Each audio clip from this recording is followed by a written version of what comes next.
Hey everyone, it's Pokeep and welcome to the vlog for Thursday, February 23rd, 2012.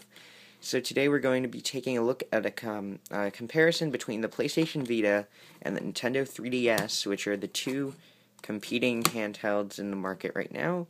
So let's go ahead and turn them both on. I have problems with both of them, so don't worry. Neither one is going to be, all happy and stuff. There we go. So I guess first off we'll start with the things I like about each one. So with the 3DS, I really like the slide pad here because, as you can see, it's convex, so I hope that's the right, no, concave, because it caves in, yay, I know words. So what happens is that it fits into your thumb very nicely, and you can slide it around very easily, and it feels really, really nice. Another thing I like about the 3DS is the 3D display. It works very well. I know you can't see that, but it does work very, very well. And I also like the user interface because it's very intuitive. And the organization, while it doesn't have folders or anything, you can make the icons a little bit bigger so that you can see more at a time and fit more on a page. Now let's go over to the Vita. In contrast to the 3DS, I really don't like the Vita's analog sticks. They feel like PS3 analog sticks made very, very small and somewhat uncomfortable, even. And they don't click in, sometimes, like, on this side, it's even too close to some of the face buttons, and overall, that's not my favorite thing. Another thing I don't like is that while the user interface is very intuitive, it's very hard to see a lot of things at once, and since every game installs its own live area, it's even harder to organize things.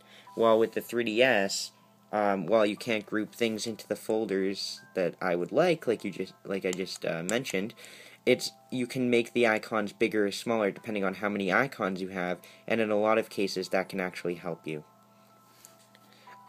Another thing about the Vita is game card size. So I have here Ultimate Marvel vs. Capcom 3. As you can see, the game cartridge is incredibly small and incredibly thin. And if we compare this to a 3DS game right here, let's just, you can kind of tell that there's a huge, huge difference between the two. And, I feel like these Vita cartridges are going to be extremely easy to lose, and,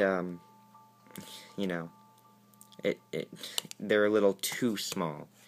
Another thing I don't like about the Vita is that the cartridge slot is blocked by this little flimsy adapter here, or like a cover, and I'm afraid that this cover is going to break off because it's one of those flimsy ones you put your fingernail under and like pry out. And I don't even like those because they make my fingernail, like, go away, but, it's not, not very good. Now on to the things I do like about the two, in comparison to the other. I like the D-pad on the Vita a lot better than the D-pad on the 3DS. It's very responsive and it clicks very well. The D-pad on the 3DS is very slippery, and it's positioned in a very awkward position so that when you hold the 3DS, you can get strained by using the D-pad for too long. Focus. Thank you.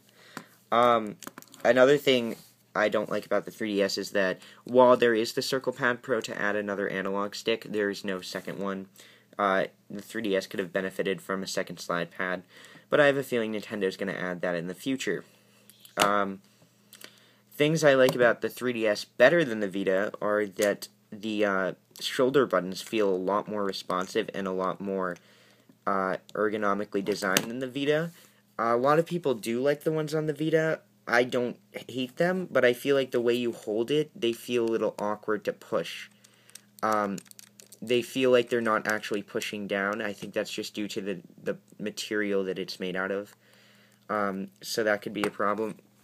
Also, the Vita, it's huge. If we could just compare this to the 3DS right here, it's significantly longer than the 3DS. And if we compare it to the PSP, it's even longer than the PSP, and taller and thicker. So, you know, it could be a little hard to carry around. From what I've heard, this is about the size of a DSi XL closed. So, the top of a DSi XL while it's closed, and about the same thickness. So, if you have a DSi XL and you have no problem carrying that, you won't have a problem with this. The 3DS is a lot easier to carry around. And another thing I like about the 3DS is that it's also backwards compatible with DS games through the game card slot. While the Vita is backwards compatible, it's only through download games, so if you have a game that's not offered through PlayStation Network, or if you have a physical UMD of a game, it's impossible to get them. And game prices for PSP games have tanked to about $10 new for a lot of games, and when you look on the PlayStation Network store, they're about $40. So it would have been nice for Sony to find a way, like they do in Japan, at least, like, somewhat, to transfer or rebuy, I guess, your games so that it's possible to transfer over the physical UMDs. Because a lot of them are cheaper to buy and store physically than to download. And I prefer physical media. Unfortunately, the Vita is kind of moving away from that, but either way, I think Sony should have done something in North America and Europe about the transferring of games to some degree. And in Japan, you still have to have a PSP to transfer the games over. I think they could have made a much more smart and beneficial way to do that if they had really thought about it. Other than that, though, those are about the two the only gripes I have about the two systems. They're both very powerful. The Vita more so, but still. They're both very fun, and I think they aim at different markets, so it's nice to have two handhelds that aim at different markets instead of having two that aim at the same, because they have very different types of games. And you may enjoy both, but, there's a very clear difference. If you want to play Mario or Zelda or whatever, then you get a 3DS. If you want to play Uncharted, then get a Vita. It's nice that there's that difference, because with the consoles like the 360 and the PS3, we see that a lot of the games they get are the same, and it's nice to have some difference in the market. But that's really all I have to say about this subject. You can leave your opinions in the comments down below, and that was the vlog for Thursday, February 23rd, 2012, and I'll see you guys tomorrow.